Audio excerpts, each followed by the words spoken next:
ये दोस्तों, अभी तक भाजपा, समाजवादी पार्टी, बसपा और इन तीनों के बाद चौथे नंबर की पार्टी मानी जाती रही कांग्रेस। अब अचानक लखीमपुर खीरी के बाद कांग्रेस एक उभर करके बड़ी पार्टी के रूप में दिखाई दे रही है लोगों के सामने।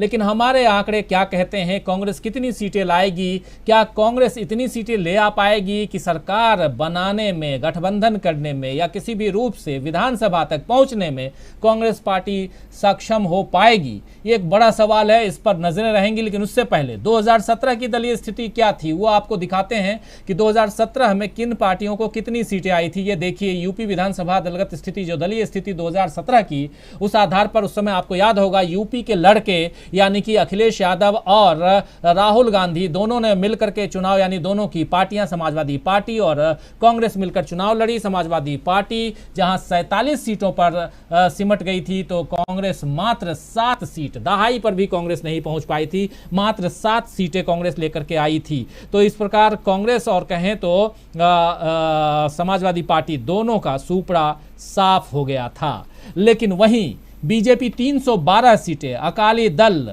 माफ करें अपना दल 9 सीटें और सुभासपा यानी सुहेलदेव भारतीय समाज पार्टी ये जो है ये 4 सीटें, सुभासपा की 4 सीटें, अपना दल की 9 सीटें और भाजपा की 312 सीटें। जबरदस्त एक 325 सीटों का एक बहुत बड़ा मुबारक बंच मिला था, ब्रंच नहीं बंच मिला था। और जिसके बाद मुख्यमंत्री जो अभी देख रहे हैं चेहरा, ये अचानक अवतरित हुए थे योगी आदित्यनाथ। बसपा सिमट गई थी मात्र 19 सीटों पर, अदर्स के खाते में 5 सीटें और अदर्स में जो है निषाद पार्टी के खाते में 1 सीट, निर्दलीय के खाते में 3 सीट, रालोद के खाते में 1 सीट। और ये तमाम आपको बता रहे हैं हम कि कहाँ क्या कितनी सीटें आई थी। लेकिन अब आज की परिस्थितियाँ जो है उसमें विधानसभा, उत्तर प्रदेश विधानसभा की दलीय स्थिति क्या है वो आपको बताते हैं। ये देखिए, उत्तर प्रदेश विधानसभा की 403 सीटों में से दलीय स्थिति आज की 312 सीटें उस समय थी 2017 में, लेकिन आज की तारीख में बीजेपी के पास 305 सीटें बची हुई हैं। अपना दल 9 सीटें अपनी सुरक्षित रखे हुए है। समाजवादी पार्टी की 1 सीट खिसक गई है और 47 में से 46 सीटें।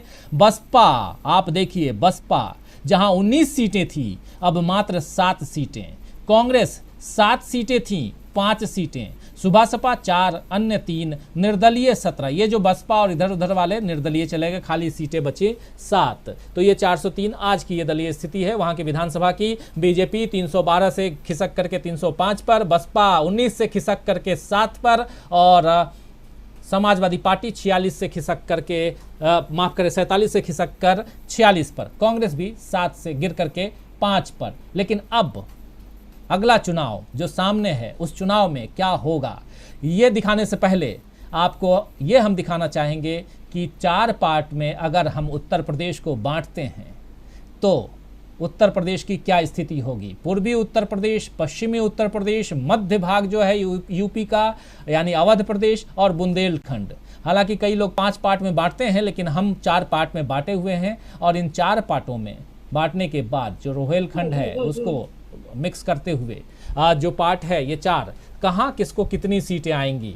बीजेपी अगर पूर्वी उत्तर प्रदेश की बात करें, जहां पर पूर्वी उत्तर प्रदेश में आपको बताऊं 167 सीटें हैं, 167 सीट, सबसे ज्यादा सीटें पूर्वी उत्तर प्रदेश यानी पूर्वांचल, जहां से योगी आदित्यनाथ आते हैं। लेकिन क्या पूर्वांचल में बीजेपी गेन करेगी? ये बड़ा सवाल। हमारा ओपिनियन पोल क्या कहता है ये हम देखेंगे। अभी तक 4 राज्यों के ओपिनियन पोल आपके सामने और चारों राज्यों में आप देख रहे हैं कि बीजेपी की सरकार, एक तो पंजाब में कांग्रेस रिपीट हो रही है, बाकी 3 राज्यों से बीजेपी की सरकार जा रही है, यानी 4 राज्यों में यहां कांग्रेस आती हुई दिखाई दे रही है। लेकिन उत्तर प्रदेश में क्या होगा? क्या कांग्रेस आएगी या बीजेपी फिर से आएगी, समाजवादी पार्टी की सरकार बनेगी या बहुजन समाज पार्टी की सरकार बनेगी या आम आदमी पार्टी, सुभासपा और AIMIM असदुद्दीन ओवैसी साहब की पार्टी कमाल दिखाएगी, ये समझेंगे। लेकिन सबसे पहले एक बार फिर से मैं अपने प्रोड्यूसर से कहूंगा कि लाइए स्क्रीन पे पूर्वी उत्तर प्रदेश के आंकड़े क्या कुछ कहते हैं। ये देखिए, पूर्वी उत्तर प्रदेश 167 सीटें, 167 में से 68 से 70 सीटें आती हुई दिखाई दे रही हैं भाजपा को, जबकि समाजवादी पार्टी 80 से 82 सीटें, बसपा 5 से 60 और कांग्रेस यहां पर आप देखिए, कांग्रेस 8 से 10 सीटें, आम आदमी पार्टी 0 है और अदर्स के खाते में 1 से 3 सीटें। ये जो आप आंकड़े देख रहे हैं 68 से 70, 80 से 82, 5 से 7, 8 से 10 और 1 से 3, ये आंकड़े क्या कह रहे हैं? ये आंकड़े साफ बता रहे हैं, बयां कर रहे हैं कि यहाँ समाजवादी पार्टी लीड ले रही है। पूर्वांचल में जो योगी आदित्यनाथ और बीजेपी का गढ़ है, वहाँ समाजवादी पार्टी के लिए भी ये गढ़ रहा है पहले, लेकिन अब जो भी सरकार, आप ये जरूर ध्यान रखिए कि पूर्वांचल और पश्चिमी उत्तर प्रदेश ये दो बहुत ही महत्वपूर्ण एरिया है जहां से उत्तर प्रदेश में सरकार बनती और गिरती है। लेकिन यहाँ क्या करें, अभी अगर देखें तो लगभग बराबरी का मामला दिखाई दे रहा है समाजवादी पार्टी और बीजेपी के बीच में। अब बढ़ें आगे और पश्चिमी उत्तर प्रदेश के अगर आंकड़े ला पाएँ तो उसको भी ले आइए। इन आंकड़ों के बाद फिर सीधे चलेंगे। ये पश्चिमी उत्तर प्रदेश ज़बरदस्त, पश्चिमी उत्तर प्रदेश में 136 सीटें हैं दोस्तों, आपको बता दूं 136 सीटें, इधर 167 और इधर 136। 136 सीटों में बीजेपी को जबरदस्त लॉस होता हुआ दिखाई दे रहा है। 42 से 44 सीटें 136 में से, जिस पश्चिमी उत्तर प्रदेश में बीजेपी को जबरदस्त गेन हुआ था पिछले 2017 के चुनाव में, यहां पर 42 से 44 सीटें, जबकि समाजवादी पार्टी 75 से 77 सीटें, बसपा 6 से 8 सीटें, कांग्रेस भी 6 से 8 सीटें। आप देखिए पूर्वांचल में कांग्रेस 8 से 10 सीटें बसपा से ऊपर निकलती हुई, लेकिन पश्चिमी उत्तर प्रदेश में कांग्रेस और समाजवादी माफ करें बहुजन समाज पार्टी दोनों बराबरी पर, यानी कि कांग्रेस और बसपा के बीच में ये होड़ लगी हुई है कि कौन आगे निकलता है। लेकिन इन दो क्षेत्रों के अगर आंकड़े देखें तो उसमें कांग्रेस आगे निकलती हुई दिखाई दे रही है, यानी कि यहां पर कांग्रेस तीसरे नंबर की पार्टी बनती हुई दिखाई दे रही है इन दो क्षेत्रों में। सीधे आना चाहूंगा जयशंकर गुप्त जी आपके पास। ये दो आंकड़े जो हैं, जयशंकर जी को स्क्रीन पर लाइए, और ये जो दो आंकड़े हैं दो अलग अलग राज्यों के आप लोग देख रहे हैं, क्या कहेंगे जयशंकर जी? नहीं, उत्तर प्रदेश में जो पूर्वी उत्तर प्रदेश का इलाका है, ये पहले से ही समाजवादियों का परंपरागत जनाधार वाला इलाका रहा है।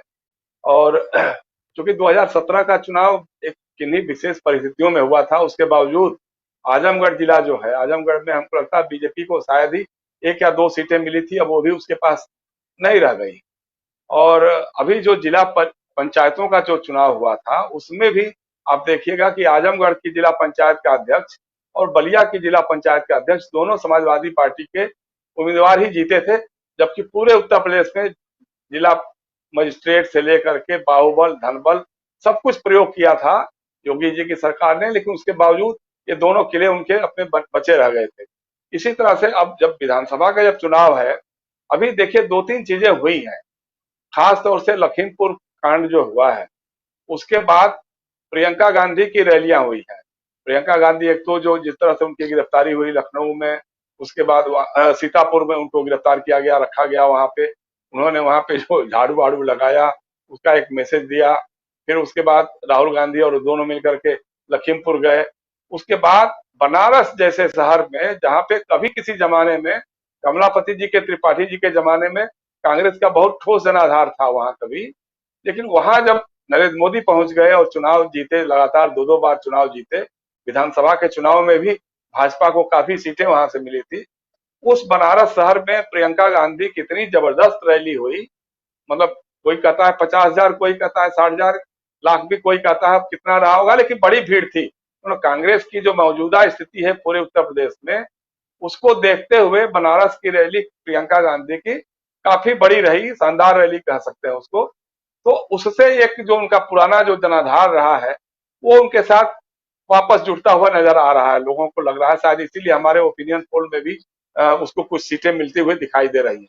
हालांकि कमलापति त्रिपाठी जी के जो पौत्र हैं, प्रपौत्र हैं ललतेज त्रिपाठी, अभी पिछले दिनों उन्होंने कांग्रेस छोड़ दिया और अभी किस पार्टी में जाएंगे ये अभी तक तय नहीं हो पाया है, अभी तक साफ नहीं हुआ है। कुछ लोग कह रहे हैं समाजवादी पार्टी के साथ जा सकते हैं, या कुछ लोग कह रहे हैं भाजपा की तरफ जा सकते हैं। क्या करेंगे ये देखने वाली बात हो सकती है, लेकिन कांग्रेस ने वहां कुछ न कुछ तो गेन किया है। इसी तरह से देखिए आप, बहुजन समाज पार्टी की जो ये बौद्धिक सम्मेलन के नाम पे ब्राह्मण सम्मेलन जो हो रहा है, ब्राह्मणों को अपनी तरफ आकर्षित करने की कोशिश कर रही है बहन जी। और लखनऊ में उनकी रैली बहुत शानदार हुई, बहुत बड़ी रैली बता रहे हैं लोग कि हाल के दिनों की काफी बड़ी रैली मानी जाती है, वो रैली हुई है। या अखिलेश यादव की जो विजय रथ यात्राएं हो रही है, उसमें जो हर जगह जगह जगह पे जो हजारों की भीड़ जमा हो रही है, इससे उत्तर प्रदेश का पूरा पॉलिटिकल सिनारियो बदला हुआ नजर आ रहा है। पश्चिम उत्तर प्रदेश की बात है तो उसमें किसान आंदोलन जाहिर सी बात है निर्णायक भूमिका में है। कांग्रेस को जो सीटें दिख रही हैं वहां पे पता नहीं अब लेटेस्ट डेवलपमेंट क्या है, क्योंकि जो उनके जो कद्दावर नेता हैं इमरान मसूद सहारनपुर में, उनके बारे में था कि वो शायद समाजवादी पार्टी में जा रहे हैं कि नहीं जा रहे हैं, अभी क्लियर नहीं हो पाया है, लेकिन उनके बारे में ऐसी चर्चाएं थी। इसी तरह से नसीमुद्दीन सिद्दीकी के बारे में थी। अब हो सकता है कि कांग्रेस का ग्राफ अगर थोड़ा बढ़ रहा हो, प्रियंका की रैलियों में लोग आ रहे हो, तो हो सकता है कि ये लोग भी मन बदल रहे हो। डिपेंड करता है कि कांग्रेस का जो नया वोट हो रहा है वो किधर से आ रहा है, समाजवादी पार्टी के खाते से जा रहा है या भाजपा के खाते से जा रहा है। अगर उसका परंपरागत जनाधार जो ब्राह्मण जनाधार रहा है, अगर वो खिसक करके कांग्रेस के साथ जाता है और मुसलमान और दलित भी उसके साथ जुड़ते हैं, तो फिर तो कोई बात ही नहीं है।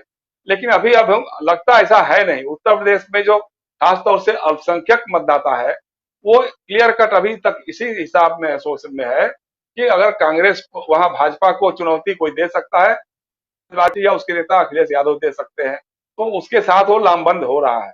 अगर भरोसा हो गया उसको, क्योंकि देखिए सीधी सी बात है कि एक बड़ा चुंबक चाहिए, छोटे चुंबकों को आकर्षित करने के लिए। मेरी थियरी रही है, शुरू से ही मैं इस बात को कहता हूं कि कांग्रेस के पास उसका आधार परंपरागत ब्राह्मणों का अगर वापस आ जाता है और उसके साथ दलित और अल्पसंख्यक जुड़ते हैं, तो फिर तो बात बन सकती है। लेकिन अगर इसमें कोई अपना बड़ा चुंबक नहीं होगा, तो छोटे चुंबक भी उसके पास नहीं आने वाले हैं। दलितों का सवाल है, दलितों में भी चंद्रशेखर रावण जो है, चंद्रशेखर उनकी पार्टी जो है वो किस ओर जाएगी, क्या उसकी भूमिका होगी, ये बड़ा तय करने में उसकी भी भूमिका होगी। उसी तरह छोटे छोटे दल हैं, जैसे ओम प्रकाश राजभर हैं, अभी भी डोलड्रम में फंसे हुए हैं। कभी कोई शर्त लेके भाजपा से फिर शुरू कर देते हैं बातचीत, कभी कहते हैं कि नहीं अखिलेश यादव के साथ जाएंगे, कभी ओवैसी के साथ अपना रिश्ता जोड़ने की कोशिश करते हैं। तो ये जो छोटी छोटी पार्टियां, शिवपाल सिंह यादव है, जाहिर तौर पे कह रहे हैं कि हम समाजवादी पार्टी के साथ तालमेल करना हमारी प्राथमिकता है। जयंत चौधरी का राष्ट्रीय लोकदल है, वो चूंकि समाजवादी पार्टी के साथ गठबंधन में ही है, लेकिन कहीं ना कहीं उनकी बीच बीच में कांग्रेस के साथ भी बातचीत की बातें होती रहती हैं। तो अभी जब तक समीकरण खुल करके सामने ना आ जाए, मतलब एक सामान्य सी बात यह है कि जो ओवरव्यू अगर देखा जाए तो उसमें दिखाई देता है कि भाजपा की हालत बहुत खराब है। और जो आपने दिखाया है हमारे ओपिनियन पोल में, मुझे लगता है कि इससे थोड़ा और बदलाव होगा, इससे थोड़ा और ज्यादा ही होगा। पूर्वी उत्तर प्रदेश में या पश्चिमी उत्तर प्रदेश में, पश्चिमी उत्तर प्रदेश में तो है ही है, पूर्वी उत्तर प्रदेश में भी इनकी सीटें और कम होगी, क्योंकि जिस ढंग से वायदे किए थे पूर्वी उत्तर प्रदेश का विकास होगा, प्रधानमंत्री हमारे बनारस के हो गए, सांसद हो गए, गोरखपुर के हमारे योगी आदित्यनाथ मुख्यमंत्री हो गए, इसके बाद तो एकदम विकास की धारा बह जानी चाहिए थी, विकास की गंगा बह जानी चाहिए थी, लेकिन गंगा तो वही प्रदूषित ही रह गई। कोरोना की महामारी में जो मुसीबतें लोगों ने झेली हैं, बेरोजगारी के आंकड़े जो तंग कर रहे हैं, आप सोचिए कि मतलब जो सच सामने आ जाता है। अभी बताया लोगों ने, जो विश्व का भूख का जो आंकड़ा है, वर्ल्ड हंगर इंडेक्स है, उसमें 2014 में हम 50-51 में नंबर पर थे, आज हम 101वें नंबर पर चले गए। हमसे मतलब पाकिस्तान भी हमसे ऊपर चला गया, बांग्लादेश तो था ही था। खैर, तो अभी हालत हो गई, हम भूखे और नंगे लोगों का देश बन के रह गए हैं। तो उसमें उत्तर प्रदेश जो पहले से ही काफी पिछड़ा माना जाता रहा है, तो उसकी बदहाली तो है ही है। तो ये सारे इशूज जो हैं, महंगाई चरम पर है ही है, किसानों को बिजली नहीं मिल पा रही है, कोयले का संकट है, कटौती हो रही है, बिजली का दाम सबसे ज्यादा है वहां पर। ये सारे इशूज जो हैं एक एक करके भाजपा के खिलाफ एक माहौल तो बन रहा है। अब उस माहौल को ग्रैब करने के लिए मायावती जी अलग से लगी हुई हैं, अखिलेश यादव अलग से लगे हुए हैं, प्रियंका गांधी और कांग्रेस भी लगी हुई है। लेकिन कांग्रेस के साथ एक ही दिक्कत होगी कि एक तो उनके पास कोई स्थानीय उस ढंग का नेतृत्व तो है नहीं। या तो प्रियंका गांधी खुल करके आए मैदान में, कहें कि हाँ जी मैं आ गई हूं और मैं लड़ूंगी चुनाव, मेरे नेतृत्व में चुनाव लड़ा जाएगा और अगर हम जीतते हैं तो सरकार मेरे नेतृत्व में बनेगी।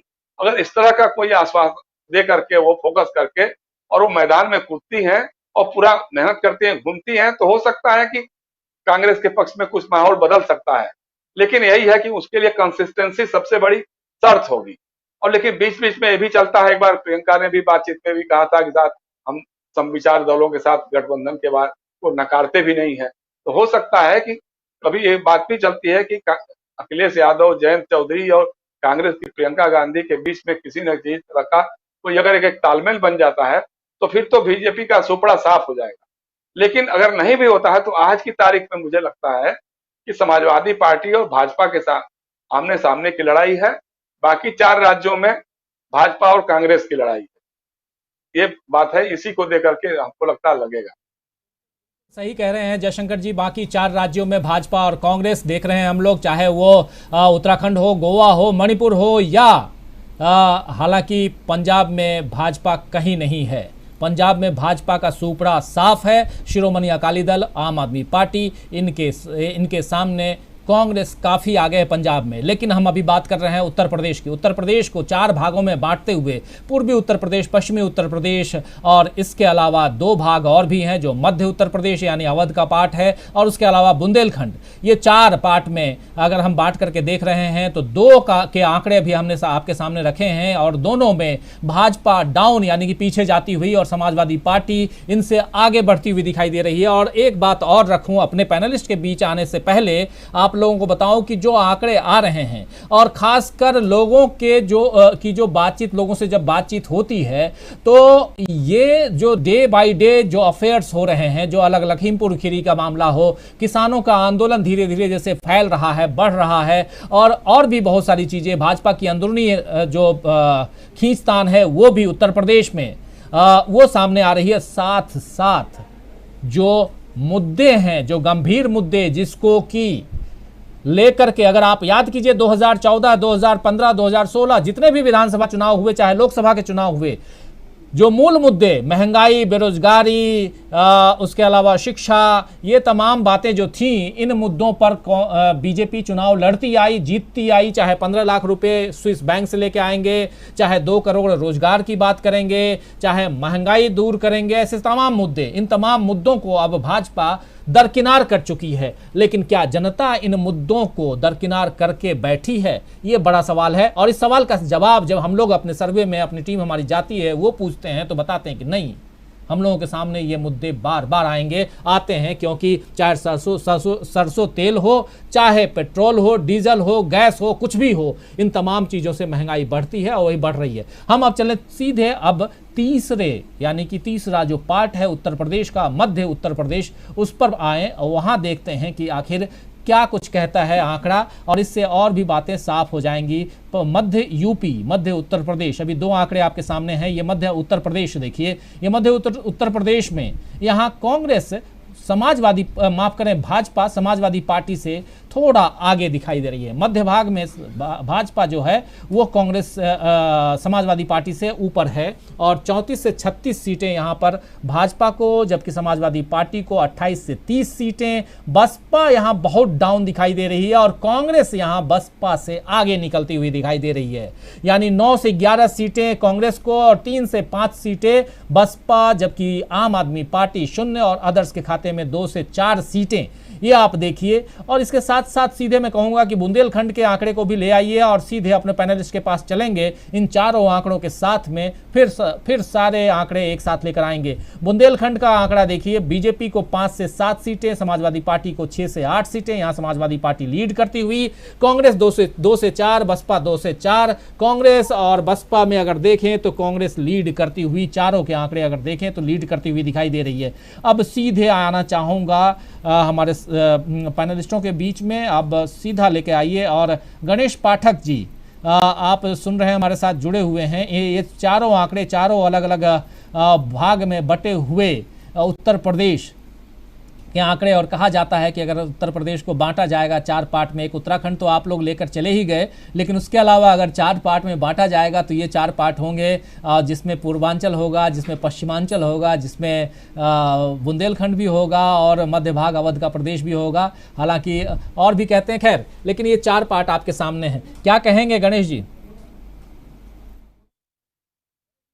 जो एनालिसिस की है, जो एनालिसिस अभी आप हमारे सामने में लाए हैं, उससे पहले हवा में एक बात तैर रही थी कि योगी आदित्यनाथ जी उत्तर प्रदेश को बांट रहे हैं, 4 राज्यों में बांट रहे हैं। ये भी एक मतलब आपकी जो समीक्षा है, मुझे उससे ये बात याद आ रही है। मुझे लगता है कि उत्तर प्रदेश को समझने के लिए हमें 1990 की ओर बढ़ना होगा। 1990 के बाद जो उत्तर प्रदेश में कहीं दिखी नहीं, और 2017 में भाजपा का अचानक बहुत बड़ा अभ्युदय हुआ, जो बिना राम के नाम से वो आ गई थी मोदी जी के नाम पर। तो इस बार के चुनाव में बहुत कुछ बदलने जा रहा है। आपने जो वाराणसी की जो रैली, प्रियंका जी की रैली की चर्चा की है, उस रैली के बाद लोगों में सुनाई दे रहा है, जो भी उत्तर प्रदेश से लोग आ रहे हैं वो लोग कह रहे हैं बहुत बढ़त बनाने जा रही है। अगर कांग्रेस ने अगर स्ट्रॉन्ग पोजीशन पर अगर वहां पर चुनाव लड़ा तो तस्वीर सकती है, लेकिन जो धरातली स्थिति है, स्थिति अभी ऐसी नहीं है, उसमें कांग्रेस कहीं नहीं दिख रही है। क्योंकि गठजोड़ भी अगर सपा के साथ अगर गठजोड़ भी अगर करती है तो 2017 का उसका अनुभव बहुत अच्छा अनुभव नहीं रहा है, बहुत कड़वा अनुभव है। बस सपा उसको लेगी, ये तमाम चीजें हमें समझना होगा। हाँ, ये बात जरूर है कि जो मोदी जी का जो 2017 में उत्तराखंड में, उत्तर प्रदेश में या राज्यों में क्रेज था, जो मोदी एक फैक्टर था जहां पर जीत गई थी, जो हम अभी कहीं चर्चा में मोदी फैक्टर को नहीं लाए थे, वो उसको भी देखा जाना होगा कि क्या मोदी फैक्टर है या नहीं है।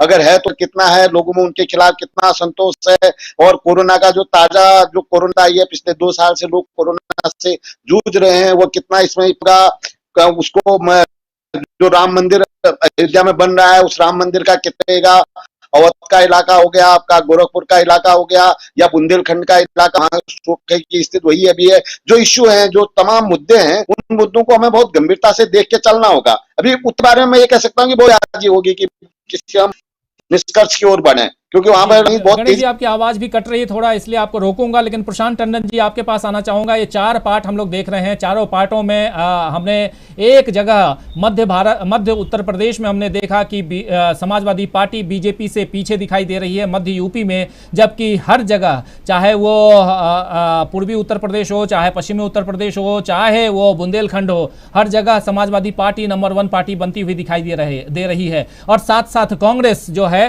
वो, अगर 3 पिछले हमारे आपने सर्वे देखे हैं और हर सर्वे में आप हमारे साथ मौजूद रहे हैं प्रशांत जी, आपने देखा है कांग्रेस दहाई के आंकड़े तक पहुंच नहीं पा रही थी, लेकिन इस बार न सिर्फ दहाई के आंकड़े को पार करती हुई दिखाई दे रही है, बल्कि बसपा को पछाड़ती हुई नजर आ रही है। क्या कहेंगे ओवरऑल?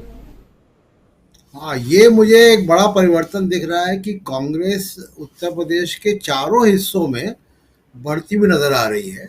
ये एक, और देखिए, कांग्रेस एक नेशनल पार्टी है। समाजवादी पार्टी हो सकता है कि सत्ता के करीब पहुंच जाए, अभी फाइनल फिगर आएगी तो देखेंगे कितनी आती है, तो सत्ता के करीब पहुंच जाए, सरकार ही बना ले। लेकिन कांग्रेस को अगर 30-40 सीटें भी उत्तर प्रदेश में आती हैं तो कांग्रेस नेशनल लेवल पे बहुत बड़ा इम्पैक्ट डालेगी, क्योंकि वो राष्ट्रीय पार्टी है, एकदम संदेश जाएगा। तो दोनों में ये फर्क है। एक दूसरी बात ये है कि देखिए, उत्तर प्रदेश में जैसा अभी पाठक जी भी कह रहे थे कि बीजेपी के सामने क्राइसिस 2-3 बहुत बड़ी क्राइसिस है। एक सबसे बड़ी क्राइसिस उनकी है कि बीजेपी, चाहे वो लोकसभा का इलेक्शन हो, चाहे वो उत्तर प्रदेश का इलेक्शन हो या किसी और राज्य का, नैरेटिव को कंट्रोल करती है, बाकी लोग डिफेंसिव रहते हैं। अभी तक के उत्तर प्रदेश के पॉलिटिकल मैदान में बीजेपी नैरेटिव को कंट्रोल नहीं कर पा रही है। किसान आंदोलन ने, जैसा मैं पहले भी कह चुका हूं, कि कैराना और मुजफ्फरनगर की जो प्रयोगशालाएं थी उनको ध्वस्त कर दिया है, उनकी छतें उड़ गई हैं। मैं उत्तर प्रदेश में जा रहा हूं बार बार और देख रहा हूं कि वहाँ सामाजिक सौहार्द बन रहा है। अभी एक चर्च पे, रुड़की में चर्च पे हमला की घटना हुई है। मैं रुड़की होकर आया और मैंने वो देखा कि वहाँ पे जो जो पड़ोस है उनका, वहाँ पे सिर्फ अकेली वो ईसाई फैमिली है और वहाँ हिंदू हैं, मुसलमान हैं, वो सब एक साथ खड़े हैं। और ये बात पड़ोसी निकल कर कहने आए हमसे, तो ये एक असर दिखाई दे रहा है। दूसरी बात देखिए कि जैसे बहुत सारे जो मौसम विभाग जैसे बलून छोड़ता है, गुब्बारे छोड़ता है टेस्ट करने के लिए, तो बहुत सारे गुब्बारे छोड़े गए। स्टेट 4 भागों में बांटने का गुब्बारा छोड़ा गया, वो गुब्बारा बिना किसी डेटा के वापस आ गया। फिर उसके बाद पॉपुलेशन बिल आया, पॉपुलेशन बिल पे कोई रिएक्शन नहीं हुआ। राम मंदिर इतना बड़ा मुद्दा, आप देखिए कि शांत है पूरा मामला। क्यों शांत है? शांत इसलिए है क्योंकि उसमें घोटाला है। आप राम मंदिर का मुद्दा उठाएंगे तो साथ साथ घोटाला भी जाएगा साथ में। वो घोटाले को उजागर करने में न्यूज लॉन्ड्री पे इनकम टैक्स की डिपार्टमेंट भी पहुंच गया। तो मुख्य बात ये है राजीव जी कि मैं तमाम इक्वेशन, जाति इक्वेशन और ये क्षेत्र बुंदेलखंड और इन सब पे न जाकर मैं देख रहा हूँ कि बीजेपी नैरेटिव को कंट्रोल नहीं कर पा रही है। जब तक वो बीजेपी नैरेटिव को कंट्रोल नहीं करेगी, और नैरेटिव क्या, बीजेपी का नैरेटिव एक ही है, कब्रिस्तान, शमशान, अली मोहम्मद अली, बजरंग बली, यही है हिंदू मुसलमान। मुझे ऐसा लग रहा है कि कोरोना, बेरोजगारी, गैस, पेट्रोल, डीजल, महंगाई, ये सारे मुद्दे, किसान आंदोलन, गन्ना, एमएसपी, ये मुद्दे रहेंगे और ये मुद्दे तंग करते हैं बीजेपी को। बीजेपी कंफर्टेबल नहीं है वहाँ पे। ये अब जो आंकड़े हैं पूरे, किस पार्टी को कितनी सीटें आ रही हैं, ये आंकड़े उत्तर प्रदेश के आंकड़े अब आप लोगों के सामने है। बीजेपी जो 312 सीटों के साथ 2017 में सरकार में आई थी, वो गिर करके 149 से 157 सीटों पर सिमटती हुई दिखाई दे रही है। 149 से 157 सीटें, 149 टू 157, जबकि समाजवादी पार्टी 189 से 197 सीटों तक, यानी कि जो सरकार बनाने के लिए जादुई आंकड़े 202 है, उससे मात्र अगर 197 को देखें तो मात्र 5 सीटें पीछे। तो समाजवादी पार्टी सरकार बनाने के काफ़ी करीब। बसपा को देखिए जो पिछली दफ़ा 19 सीटों पर थी, इस बार भी अपने काडर के दम पर, जो उसके बहुजन समाज पार्टी के पास में जो काडर बेस है वोटर का 15%, 16%, उस बेस पर 16 से 24 सीटें। लेकिन यहाँ आईएनसी यानी कांग्रेस पार्टी 25 से 33 सीटें। और अभी प्रशांत टंडन जी कह रहे थे कि अगर 30 सीटें तक भी अगर कांग्रेस ले आती है तो नेशनल पार्टी है और राष्ट्रीय स्तर पर, नेशनल लेवल पर कांग्रेस की स्थिति जो है बहुत मजबूत होगी, और ये साफ दिखाई दे रहा है। अदर्स के खाते में 4 से 12 सीटें, लेकिन जो आंकड़े आप लोगों को हमने दिखाया था, आम आदमी पार्टी इन अदर्स में नहीं है। एक भी सीट आम आदमी पार्टी को आती हुई दिखाई नहीं दे रही है। सीधा एक बार आना चाहूँगा अमलेंदु उपाध्याय जी, जल्दी से शॉर्ट में आपका इन पूरे आंकड़ों पे तीनों हमारे साथियों के एक एक कमेंट चाहूँगा। और सबसे पहले अमलेंदु उपाध्याय जी आपसे। देखिए राजीव जी, मुझे लगता है कि आज की परिस्थिति में ठीक है, हम लोगों का जो है आंकड़े जो भी आ रहे हैं, और इसी के आसपास मुझे लगता है कि अगर आज चुनाव हो जाए तो रहेगा। कल को परिस्थितियां बदल सकती हैं, कुछ भी हो सकता है। कल का तो कल है, और चूंकि हम लोगों का अभी का है सर्वे, तो जाहिर सी बात है कि अभी की ही जो परिस्थितियां उस पर हम लोग दे रहे हैं। और समाजवादी पार्टी जिस तरीके से हम लोग दिखा रहे हैं, मुझे लगता है कि ये ठीक है। और बीजेपी को मुझे लगता है कि और थोड़ा सा नुकसान हो सकता है। हालांकि बीजेपी जो अवध क्षेत्र में ठीक कर रही है, अच्छा कर रही है, और मुझे लगता है कि अवध में अगर कांग्रेस थोड़ा सा ध्यान देती तो अवध में कांग्रेस को अच्छा फायदा हो सकता है। और जिस तरीके से उन्होंने भूपेश बघेल को बना करके भेजा है यहाँ का अपना चुनाव प्रभारी उत्तर प्रदेश का, तो भूपेश बघेल को अगर अवध के क्षेत्र में लगाया जाए तो एक अच्छा वहाँ हो सकता है। आपको याद होगा 2009 के चुनाव में भी जो था, अवध क्षेत्र से लोकसभा के चुनाव में भाजपा को, कांग्रेस को अच्छी सीटें मिली थी। और उसका कारण था वहाँ कुर्मी वोट जो था वो कांग्रेस के साथ जो था वो जुड़ा था। और अगर कांग्रेस आज भी इस चीज़ पे ध्यान दे ले और मेहनत कर ले, मुझे लगता है कि यहाँ से उसको अच्छी एक बढ़त जो है वो मिल सकती है।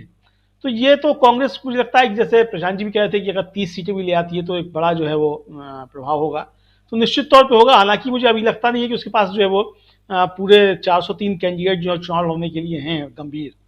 तो ये उसकी कोई कमजोरी है, उसको उस पर ध्यान देना होगा। और चुनाव जिस तरीके से आगे आगे बढ़ेगा उस तरीके अभी तो चूंकि जो गठबंधन हम लोगों के सामने है उसी भी अभी बातचीत हो रही है, गठबंधन अभी बनेंगे बिगड़ेंगे भी तो उसके बाद भी चीजें होंगी। पहले आज की स्थिति मुझे लगता है कि ये बिल्कुल एकदम ठीक है और भारतीय जनता पार्टी को चिंतित होने की आवश्यकता है। अब देखना ही होगा कि चुनाव तक आते आते भारतीय जनता पार्टी एक रहती है कि दो भारतीय जनता पार्टी हो जाती है, जिसकी की आशंकाएं व्यक्त की जा रही हैं कि चुनाव में दो भारतीय जनता पार्टी होंगी, एक मोदी जी की और एक योगी जी की। अगर ये होता है तो किसको कितना होगा ये फिर देखने वाली चीज होगी। उस पर अभी हम लोगों का चूंकि ध्यान है भी नहीं होगी, चूंकि वो चीजें भविष्य के गर्भ में छिपी हुई हैं, तो अभी वो एक कयास है केवल। जी राजीव जी बिल्कुल सही कह रहे हैं। और ये बता दो, जो गठबंधन की बात है, समाजवादी पार्टी के साथ रालोद का गठबंधन है और उसके साथ ही आंकड़े हैं, जबकि बीजेपी के साथ में अपना दल का गठबंधन है, उसके साथ ये जो आंकड़े हैं आपके सामने है। जयशंकर जी, इन आंकड़ों को देख करके और जिस प्रकार अभी अचानक कांग्रेस का जो तीसरे नंबर की पार्टी बनकर उभरना, जो चौथे नंबर की पार्टी थी तीसरे नंबर की पार्टी बनकर उभरना, ये क्या कुछ कहता है और इससे कांग्रेस को कितना और मजबूती के साथ चुनाव लड़ना चाहिए? ये हालांकि हम लोग कोई सजेशन देने वाले नहीं हैं, लेकिन फिर भी धरातल पर जो परिस्थितियां हैं कांग्रेस की वो हम सब जान रहे हैं, देख रहे हैं। लेकिन ये जब सर्वे होते हैं उस दौरान चूंकि एक लहर चलती है, उस लहर में भी लोग बोलते हैं। क्या ये आज की लहर, जबकि हम लोग ये देख रहे हैं कि चारों तरफ जिस समय सर्वे हो रहे थे उस समय प्रियंका गांधी छाई हुई थी, हो सकता है कि उनका इन्फ्लुएंस हो, प्रियंका गांधी का इन्फ्लुएंस हो वोटर्स के ऊपर। कल को ये इन्फ्लुएंस गिर भी सकता है जब प्रियंका गांधी सिर्फ दिल्ली में रह जाएं और लखनऊ तक न जाएं। लेकिन ओवरऑल आज की तारीख में जब ये जब हम आपके सामने आंकड़े पेश कर रहे हैं, तब कांग्रेस जो है वो सेकंड नंबर की पार्टी, बीजेपी गिर करके बिल्कुल 50% पे आना और समाजवादी पार्टी लगभग सरकार बनाने की ओर, क्या कहेंगे?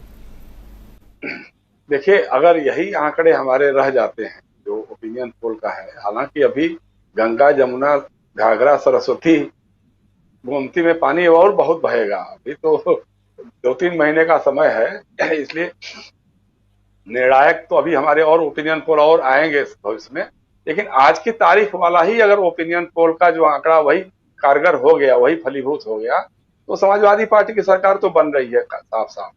200 के आसपास सीटें उसको मिलते दिखाई दे रही हैं। और कांग्रेस, जाहिर सी बात है कि भाजपा के साथ तो जाएगी नहीं, वो समाजवादी पार्टी के साथ मिलजुल करके ही कुछ न कुछ भविष्य में करेगी। या बहुजन समाज पार्टी के पास भी जो भी जीत के आएंगे वो उनको दिन नहीं लगेगा पलटने में, वो कब चले जाएंगे, इसमें कोई ये नहीं है। तो सबसे बड़ी चिंता की बात देखिए क्या है कि भारतीय जनता पार्टी के लिए उन्होंने जो मोदी जी ने अपनी मंत्रिपरिषद का जो विस्तार किया था, उसके बाद से लगातार वो जो सामाजिक समीकरण बनाने का खेल उन्होंने खेला, वो ताना बाना पूरा का पूरा एक तरह से छिन्न भिन्न हो रहा है। आप देखिए कि ब्राह्मणों को साधने के लिए उन्होंने अजय मिश्र टेनी को मंत्री बनाया था, गृह राज्य मंत्री बना दिया केंद्र सरकार का, और उनकी जिस ढंग से भद पीटी है, उनका बेटा जेल चला गया है और उनके मंत्री पद पे तलवार लटक रही है, कब उनको त्यागपत्र देना पड़ जाएगा इसका कोई ये नहीं कर सकते हैं आप। अगर त्यागपत्र होता है तो ब्राह्मण जो पहले से नाराज थे थोड़ा और नाराज हो जाएंगे, अगर त्यागपत्र नहीं होता है तो बाकी लोग जो है वो नाराज हो जाएंगे। तो योगी जी का लगेगा कि भाई मुख्यमंत्री का कोई एक बाल नहीं रह गया है, क्योंकि उनके प्रदेश अध्यक्ष स्वतंत्र देव सिंह कह चुके हैं कि साहब पार्टी में काम करना है तो काम करो, लेकिन कार से रौंदने का काम मत करो। तो इसका मतलब सीधा सीधा अपने गृह राज्य मंत्री पर उनका आक्षेप है कि इस तरह की राजनीति का भाजपा को पसंद नहीं होगी। लेकिन उसके बावजूद भी वो मंत्री बने हुए हैं, मौजूद केंद्र सरकार में मंत्री बने हुए हैं। तो एक तो ये है। दूसरा, एक उत्तराखंड की राज्यपाल थी बेबी रानी मौर्य, उनको त्यागपत्र दिला करके भारतीय जनता पार्टी ने अपना राष्ट्रीय उपाध्यक्ष बनाया। अभी जो उनके पोस्टर लग रहे हैं उसमें बेबी रानी मौर्य जाटव लिखा जा रहा है, उसके आगे जाटव लिखा जा रहा है, बताया जा रहा है कि वो जाटव समाज की हैं, चमार समाज की हैं, और उनको फेस बना करके कि हम इनके सामने रख करके हम चुनाव लड़ेंगे। अब वहां के दलित पूछ रहे हैं, जो युवा हैं या पढ़े लिखे दलित हैं, कि क्या भारतीय जनता पार्टी ये घोषणा कर देगी कि बेबी रानी मौर्य को भावी मुख्यमंत्री बना करके चुनाव लड़ा जाएगा? अगर ये कर दे तो फिर तो बात समझ में आती है, नहीं तो ये दिखावा ढोंग करने की क्या जरूरत है कि आप जाटव लिखिए चाहे कुछ और लिखिए। केशव मौर्य हैं, उनके नाम पर पिछली बार 2017 के चुनाव में पिछड़ी जातियों के बड़े तबके, जो गैर यादव पिछड़ी जातियां थी, वो काफी एकजुट हुई थी। स्वामी प्रसाद मौर्य भी बहुजन समाज पार्टी छोड़ के आए थे भारतीय जनता पार्टी के साथ, तो वो लोग एकजुट हुए थे। तो अभी मोदी मंत्रिपरिषद में काफी ओबीसी के लोगों को भी समावेश किया गया, लेकिन अभी तक कुछ भी क्लियर नहीं हो रहा। भाजपा ने और आरएसएस ने घोषित कर दिया है कि चुनाव तो योगी आदित्यनाथ के नेतृत्व में ही लड़ा जाएगा, यानी मुख्यमंत्री का चेहरा तो योगी आदित्यनाथ ही रहेंगे। तो अब इसके बाद आप कितना भी सामाजिक जोड़ घटाव करते रहिए, उसका कोई असर दिखाई नहीं देने वाला है। और कांग्रेस की जो बढ़त दिखाई दे रही है राजीव जी, मैंने कहा ना, वो शर्तों के साथ है। प्रियंका गांधी जिस ढंग से लखीमपुर कांड के बाद इमर्ज करके आई हैं सामने, वो लखनऊ में जिस तरह से गई हैं या सीतापुर में गई हैं, और पुलिस के सामने जिस ढंग से उन्होंने बहादुरी के साथ व्यवहार किया है, उत्तर प्रदेश के लोग, खासतौर से कांग्रेस के जो पुराने लोग भी हैं, कार्यकर्ता जो घरों में बैठ गए थे, वो उनमें इंदिरा गांधी का अक्स देखने लग गए हैं। उनको लगता है कि ये इंदिरा गांधी का अवतार लेकर के लड़की आई हुई है, क्योंकि उसी तरह की चाल ढाल, उसी ढंग से लोगों के बीच में हिलना मिलना जुलना, बातचीत करना और बहादुराना अंदाज में जो उनकी शैली रही है, उसको देख करके लोगों में एक उत्साह जगा है। अभी हमने देखा है कि 2-3 दिनों के अंदर में कांग्रेस की बहुत सारी समितियां बनी हैं। ऐसे ऐसे नेताओं के नाम भी उसमें दिखाई दे रहे हैं जो कांग्रेस के कद्दावर नेता कभी किसी जमाने में जब सत्तारूढ़ रहती थी पार्टी तो वो दिखाई देते थे। अब वो लोग अभी भी कांग्रेस में है, ये जान करके अच्छा लगा।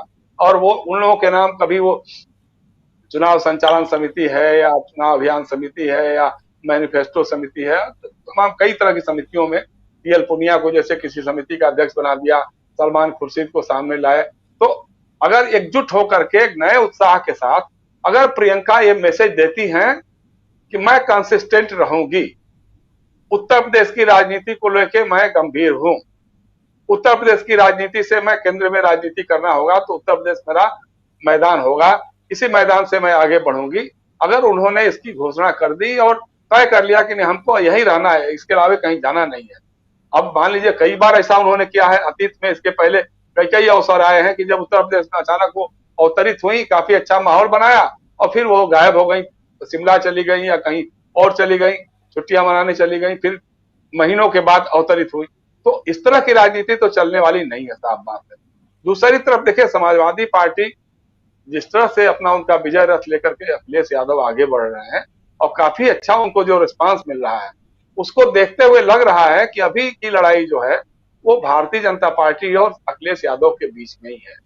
और अगर इस तरह की बात अगर हुई, अखिलेश यादव जयंत चौधरी का कॉम्बिनेशन, अगर उसमें चंद्रशेखर या ओम प्रकाश राजभर भी शामिल हो जाते हैं इस कॉम्बिनेशन में, तो फिर जो प्रियंका जी के साथ जो उत्साह दिखाई दे रहा है वो उसमें से थोड़ी कमी हो जाएगी। मेरे ख्याल से जो अल्पसंख्यक मतदाता हैं या दलितों का जो युवा वर्ग है वो इसी गठबंधन के साथ जुड़ते हुए दिखाई देगा। लूजर जो है दो ही होंगे, एक तो भारतीय जनता पार्टी बड़ी लूजर होगी और बहुजन समाज पार्टी के पास खोने के लिए बहुत कुछ ज्यादा नहीं है।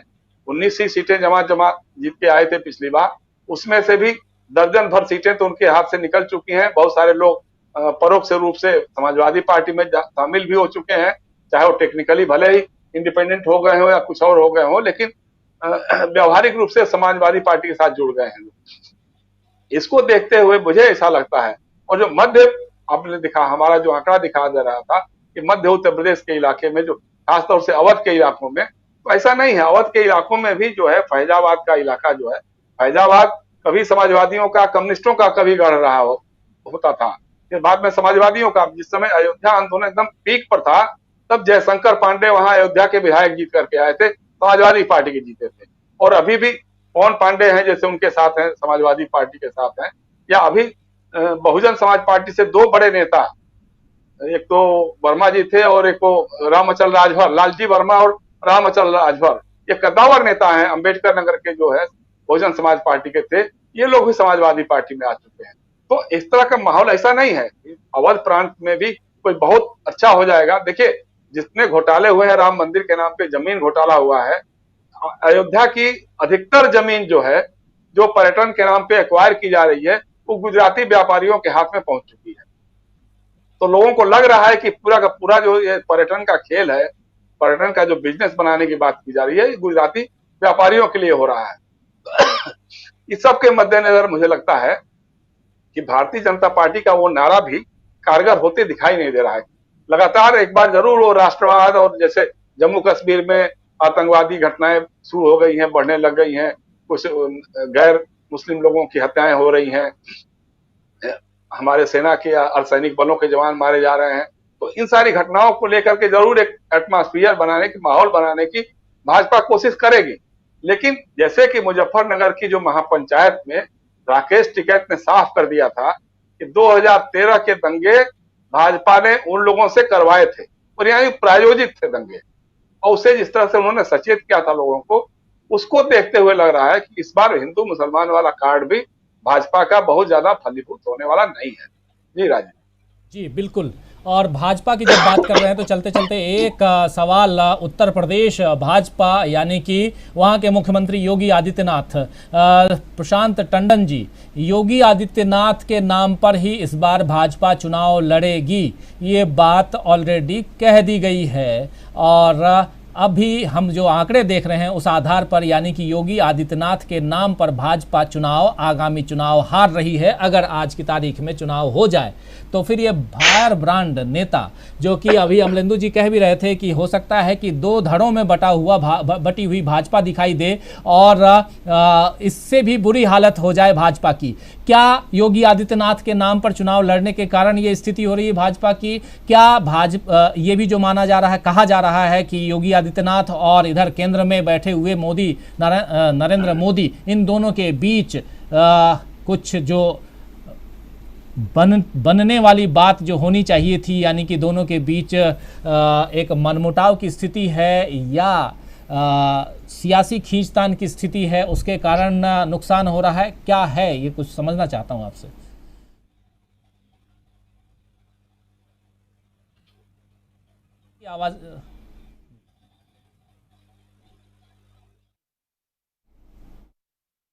आवाज नहीं आ रही है, खोलिए, म्यूट थोड़ा हटाइए प्रशांत जी।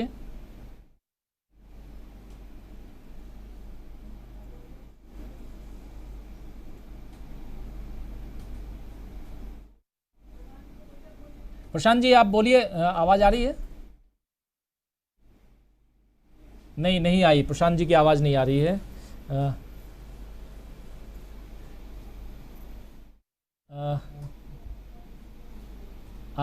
आपके पास से ही प्रशांत जी आवाज़ चली गई है, यहाँ से तो आपकी आवाज़ बिल्कुल ओपन है।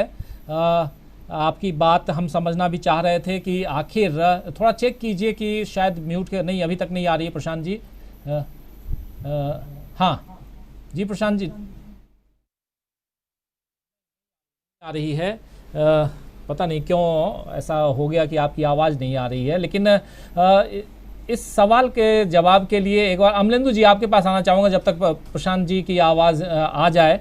और अब चूंकि समय भी खत्म हो चुका है इस कार्यक्रम का और सामने सब कुछ है, लेकिन अमलेंदु जी, क्या योगी आदित्यनाथ के नाम पर चुनाव लड़ने का फ़ायदा और नुकसान, हमारे यहाँ अपने जो ओपिनियन पोल है यहाँ भाजपा को नुकसान होता दिखाई दे रहा है?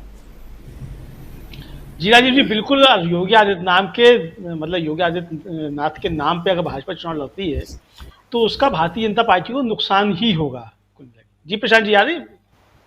हाँ जी, आवाज आ गई मेरी? जी बिल्कुल जी। हाँ, तो मैं ये कह रहा था कि जैसे अमरेंदु जी भी कह रहे हैं कि एक तो बीजेपी के सामने संकट जो है वो है नैरेटिव का।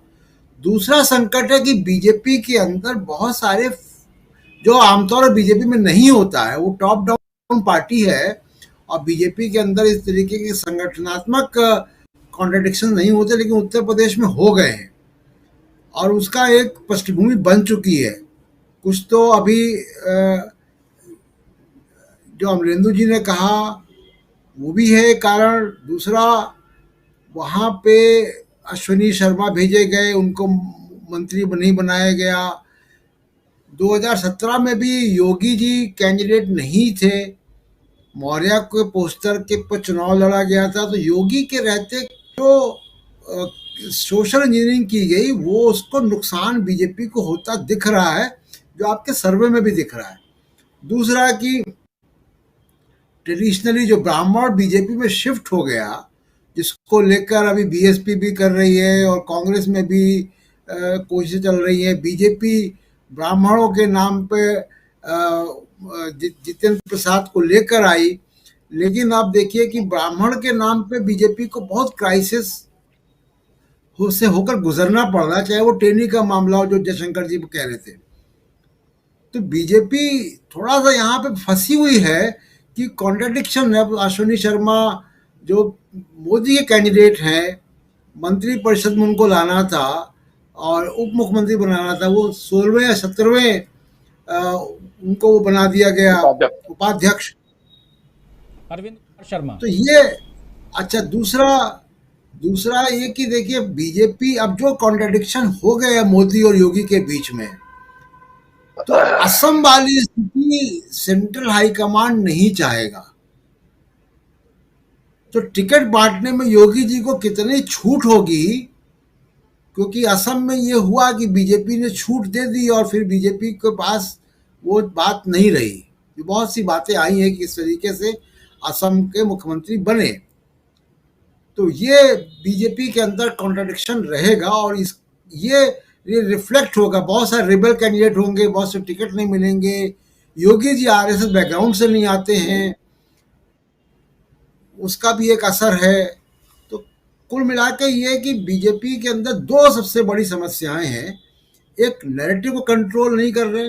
अगर नैरेटिव को कंट्रोल कर रहे होंगे तो ये सब कुछ आ जाएगा एक ही छाते के नीचे। लेकिन 2017 की तरह नैरेटिव कंट्रोल नहीं कर रहे हैं वो, और अब इतने नज़दीक चुनाव आ गया है कि अब वो ऐसा नहीं हो सकता कि वो बिल्कुल अपसाइड डाउन हो जाए मामला। अब नहीं हो सकता वो। सही कह रहे हैं। अब स्थितियां बिल्कुल, क्योंकि सामने चुनाव है, अक्टूबर का महीना बीत रहा है, नवंबर दिसंबर, इसके बाद आप ये मान के चलिए कि जनवरी में कभी भी चुनाव की घोषणा होगी, फरवरी और मार्च में चुनाव, अप्रैल तक किसी भी हालत में नई विधानसभा का गठन। तो ये महत्वपूर्ण है। और जयशंकर जी कुछ कहना चाह रहे हैं? मैं कह रहा हूँ कि भाजपा का डेस्परेशन कितना हो सकता है कि देखिए चुनाव आ गया, 3 महीना रह गया है, लेकिन अभी आजकल में जो खबरें आ रही हैं कि नरेश अग्रवाल जो समाजवादी पार्टी से गए थे भारतीय जनता पार्टी में, और वैश्य समाज के बड़े नेता कहे जाते हैं, तो उनके बेटे को विधानसभा का उपाध्यक्ष बनाया जा रहा है। मतलब 4.5 साल, पौने 5 साल तक ये चिंता नहीं हुई कि विधानसभा का उपाध्यक्ष किसी को बनाना चाहिए। वैसे तो मोदी जी भी अभी तक तो उपाध्यक्ष लोकसभा का नहीं बना है, कोई चुनाव ही नहीं हुआ, लोकसभा का उपाध्यक्ष नहीं बना है। लेकिन अब चर्चा ये हो रही है कि साहब बहुत जल्दी जो है नरेश अग्रवाल को बेटे को उपाध्यक्ष विधानसभा का बनाया जाएगा, क्योंकि गोरखपुर में जिस ढंग से कानपुर के व्यापारी मनीष गुप्ता की हत्या हुई और पुलिस के द्वारा हत्या हुई, उसको देखते हुए जो उनके पास जो परंपरागत ब्राह्मण तो बाद में जुटे हैं, लेकिन पहले तो बनियों की पार्टी कही जाती थी ना भारतीय जनता पार्टी। तो बनियों में जो जिस तरह से निराशा का, हताशा का भाव जग रहा था या आक्रोश का भाव जग रहा था, उसको खुश करने के लिए लगता है कि 3 महीने के लिए अगर विधानसभा में उपाध्यक्ष बना देंगे नरेश अग्रवाल के बेटे को, तो सारे वैश्य समाज के लोग उनके साथ चले जाएंगे। तो ये गजब की बात है। डेस्परेशन जिसको कहा जाता है ना कि डेस्परेट हो गई है पार्टी, उसको समझ में नहीं आ रहा कि कब क्या कर लें। जैसे बेबी रानी मौर्य को जाटो बताना या नरेश अग्रवाल के बेटे को उपाध्यक्ष अग्रवाल का बेटा कह करके बताना, ये सारी चीजें हैं। लेकिन ऐसा लग नहीं रहा है, जैसे हमारे मित्र लोग कह रहे हैं, चाहे प्रशांत हो या अब नेहरू भी बता रहे हैं कि चूंकि अब समय रह नहीं गया है कि कोई करिश्मा कर पाएंगे आप, ऐसा कुछ भी दिखाई नहीं दे रहा। अब जो आपके पास है उसी के साथ आपको जाना पड़ेगा, और नाराजगी लोगों की बढ़ रही है, कहीं कमी हो नहीं रही है। जी बिल्कुल बिल्कुल। और अब आपके सामने आंकड़े हैं उत्तराखंड से लेकर के और उत्तर प्रदेश तक, गोवा, मणिपुर और पंजाब तक। और इन 5 राज्यों में आज का जो हमारा ओपिनियन पोल है, इसमें आप देखें तो 5 में से 5 राज्यों में कहीं भी बीजेपी की सरकार आती हुई नहीं दिखाई दे रही है, जबकि 4 राज्यों में आज की तारीख में बीजेपी की सरकार है। तो 4 राज्यों में अगर बीजेपी आगामी 2022 के चुनाव में, ओरिजिनली जो चुनाव होगा, ये तो ओपिनियन पोल है, लेकिन जो रिजल्ट आएगा उसमें अगर बीजेपी 4 राज्यों से विदा हो जाती है, तो फिर बीजेपी कितनी कमज़ोर होगी ये आप सब जानते हैं। लेकिन दूसरी तरफ इन 5 राज्यों में से 4 राज्यों में कांग्रेस काफ़ी मजबूती के साथ कमबैक करती हुई दिखाई दे रही है, जबकि उत्तर प्रदेश से बीजेपी की सरकार यानी कि योगी आदित्यनाथ की सीएम की कुर्सी अभी तो बीच में बदलने वाली थी, नहीं बदली, लेकिन अखिलेश यादव बदलते हुए दिखाई दे रहे हैं। बहुत मजबूती के साथ कांग्रेस भी उभर रही है और लेकिन आने वाले समय में, जैसा हमारे तीनों पैनलिस्ट कह रहे थे और साथ में गणेश पाठक जी भी जुड़े हुए थे, वो भी कह रहे थे कि अगर कांग्रेस मजबूती के साथ लड़े और कांग्रेस के पास, जैसा अमलेंदु उपाध्याय कह रहे थे कि 403 सीटों पर लड़ाने के लिए कैंडिडेट उतारने के लिए कैंडिडेट्स हों और धरातल पर उनके कार्यकर्ता उतनी शिद्दत के साथ जुड़ें और काम करें, तो शायद कांग्रेस भी एक बढ़िया विकल्प के रूप में उत्तर प्रदेश में खड़ी हो सकती है। लेकिन कब? क्योंकि अब मात्र 3 महीने का समय है। आज इसका